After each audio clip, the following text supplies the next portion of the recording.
wrong here, right? The nose is off the car. Yeah. Well, what happened, we're still having a little issue with it, right? So we took it to the track, and she wants to, like, pop through the exhaust. We had Anthony take it for a run. He's pretty much the only one that can actually, it's his car, and he's the only one that can actually get the thing down the quarter mile. He's gone a best of 12.2. We went up last week and went a 12.4 with it. But it almost sounded like he was hitting the rev limiter, and it was popping through the exhaust. We weren't quite sure what was going on. I have my buddy Louie, who's pretty good with these cars, helping us out. And I actually told him to drive the car and to see if he could see what was going on.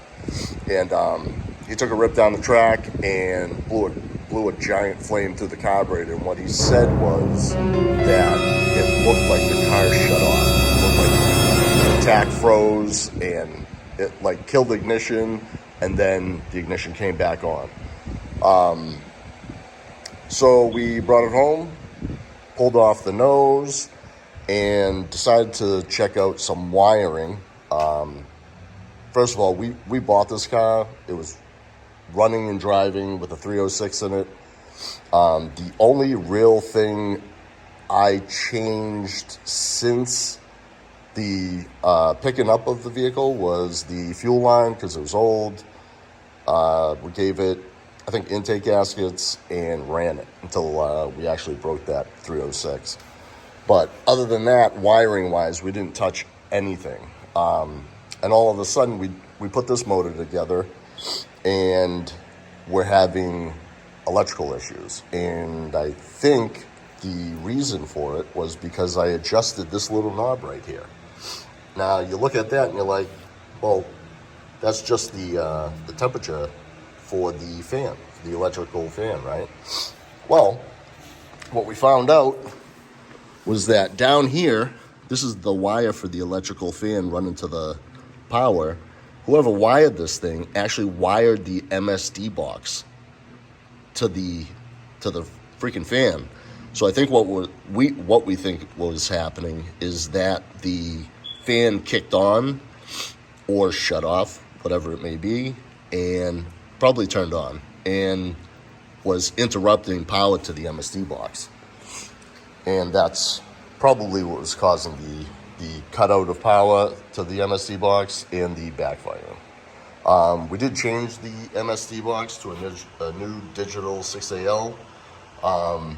Put my coil off my Mustang over there, and now we're just gonna finish up some wiring. We're waiting for a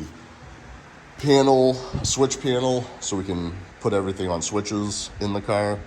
That way we can cool down the water pump and we can turn the water pump on in the lanes and stuff and be in better shape. But right now, little pause on the game due to some parts coming in. Another thing we noticed is that the back of the car isn't squatting hard enough. We have coilovers, adjustable coilovers up in the front. The rear is pretty much all stock. Stock springs with adjustable low uppers and lowers. But what we're gonna do is we're gonna pull my springs out of that car. I got a drag launch kit in this one, and we're going to see if we can put them in this car and get this ascent to squat down a little better, because you can actually see the space is like ridiculous. You know what I mean? We'll do that, and then maybe over the winter we'll get some coilovers for it. You know, double adjustables. Make it a little bit better. But right now, kind of at a pause.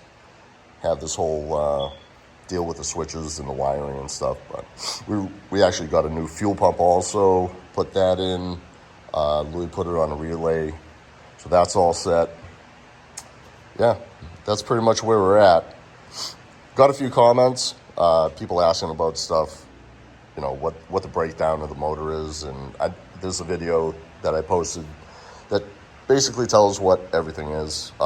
Victor Junior intake, Poly 750, MSD distributor, AFR 185s. These headers, I have no idea what they are. I know they're an 1.75 inch, but I don't know if they're Cooks or an aftermarket like Cook. They definitely look like old Cooks headers, but they're rusty to shit, and but they work. So goes down to a custom H pipe, to a set of MagnaFlow mufflers, and it's a stock block and internals, 97 351. The internals looked great. The block looks like it's been sitting in the ocean. Looks like we pulled it up off of, like it was holding a buoy up or something. I don't know. But the thing ran perfectly in the truck, pulled it out, checked the bearings, and everything looked good. Slapped it all together, and here we are. You can check out the video with the dyno run. It laid down 356 horsepower, 357 torque. With the weight, if you did a horsepower calculator, it should run a 1140. Granted, you know, whatever, that's not totally dead on, but it definitely should be in the 11s without a problem. It's just we're dealing with this whole, you know, wiring issue and also traction, because this thing takes off like a bat out of hell. If you watch a couple of the videos, I'm actually going to post a couple more videos to this. They're not, one of them's not a full pass. The other one's, my son went 12.4 with it, 12.40. But when you can watch the video when it takes off out of the hole, the thing spins past the tree. It's insane. It's definitely not striking the tire hard enough. And what we should do is try to go up there on a good day where they prep the track better, but we'll see. Hopefully we can wire this thing up right, and hopefully that ends the issue, because there was a lot of wiring nightmares in this thing, and I have no idea who wired this car, but they did a horrendous job, like horrendous. But hope you liked the video. Like and subscribe, and I'm out.